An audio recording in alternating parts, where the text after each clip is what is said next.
Part 3. Timeline of the Commonwealth and Kingdom of Australia.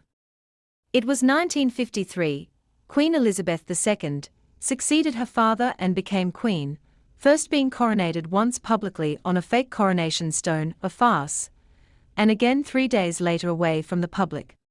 The coronation was not to the imperial realm or the crown. She took the same foreign Catholic St. Edward's crown, the same foreign line of authority, and the same foreign god as her father, King George VI, as clearly displayed on her heraldry, minor changes in coat of arms.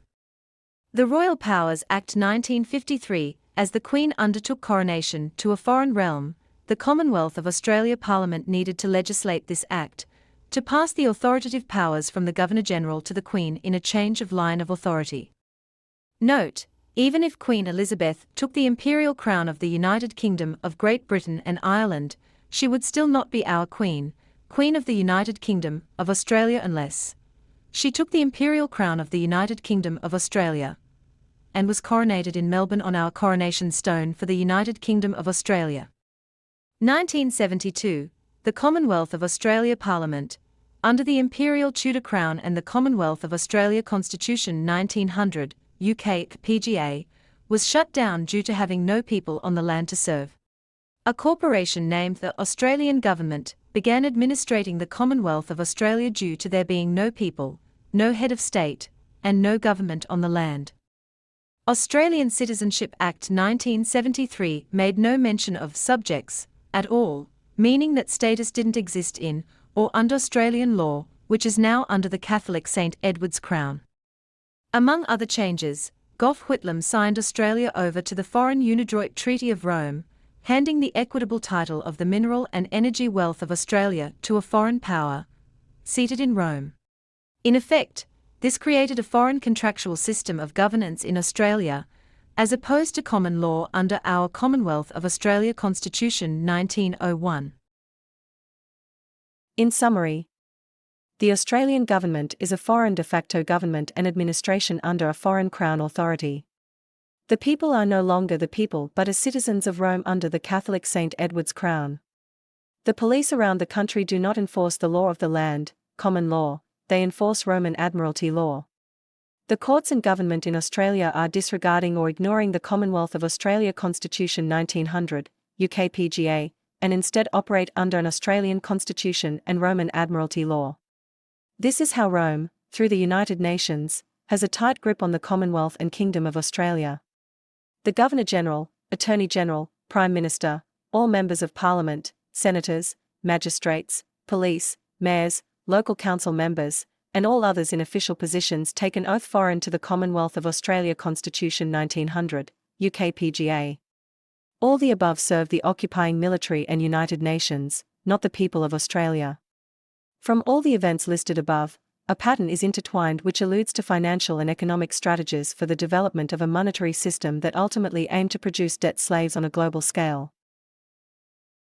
Between 1944 and 1946, the International Monetary Fund, IMF, saw delegates from 44 countries draft the Articles of Agreement, in July 1944, which would be further ratified by 29 countries and entered into force on December 27, 1945, at the close of World War II. Headquartered in Washington, D.C., where its 12 original executive directors first met in May 1946. The IMF's financial operation began the following year. Australia as a foreign corporation and birth certificates. The Commonwealth of Australia is a registered foreign corporation under the U.S. Securities and Exchange Commission (SEC). Central Index Key, CIK, hashtag 000-080-5157. When a representative government exists, all involved hold an office under an oath to that office. The rules of that office determine its jurisdiction.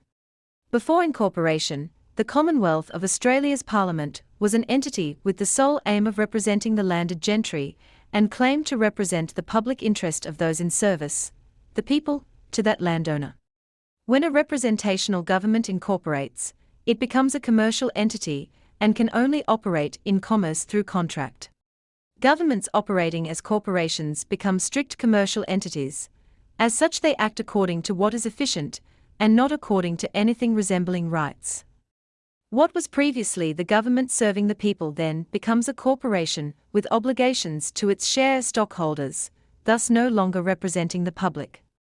Therefore, for the corporation, Australia government, to engage in any dealing with individuals, men or women, of the land, a commercial contract must be established. Unbeknownst to the Australian people, the way in which the foreign corporation of the Commonwealth of Australia is contracting with its citizens is through the registration and issuance of birth certificates.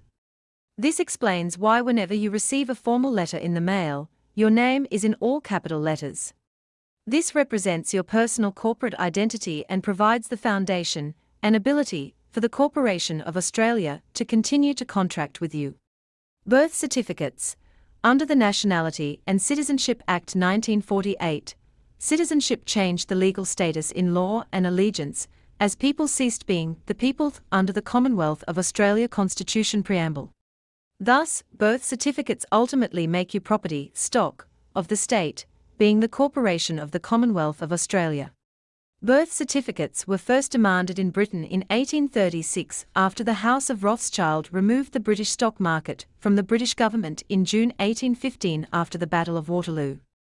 In the United States, after the 1913 formation of the Federal Reserve, the same move would be put into place, with the same demand for the registration of children set in statute in 1933 under Franklin Roosevelt and his New Deal.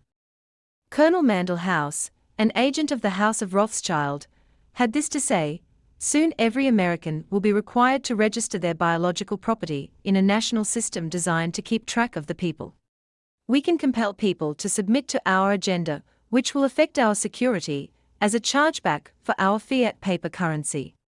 Every American will be forced to register, or suffer not being able to work and earn a living. They will be our chattel, and we will hold the security interest over them forever, by operation of the law merchant under the scheme of secured transactions." King Stephen I.